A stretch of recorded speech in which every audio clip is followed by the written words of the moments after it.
correlation coefficient. It has a direct relationship with that and r squared.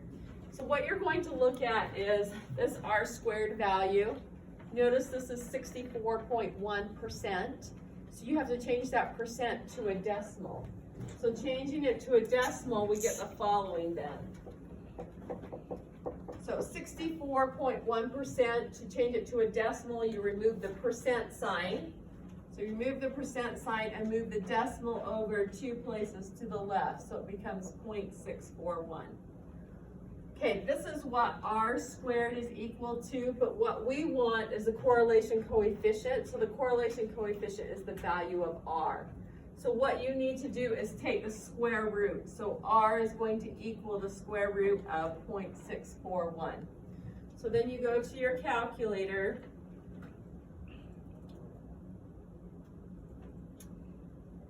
I'm going to enter in 0.641 and take the square root. So I get 0.80062, okay?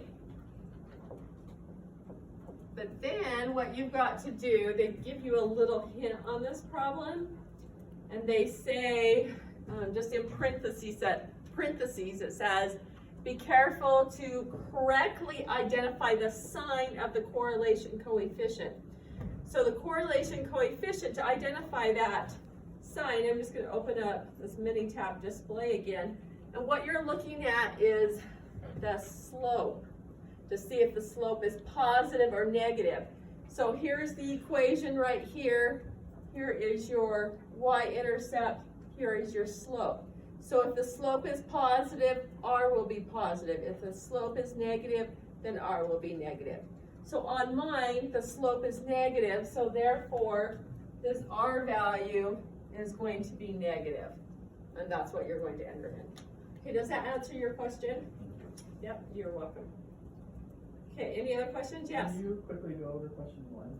Question 1, yeah, I sure can. Okay, so this one says, assume that you have paired values consisting of heights in inches and weights in pounds from 40 randomly selected men.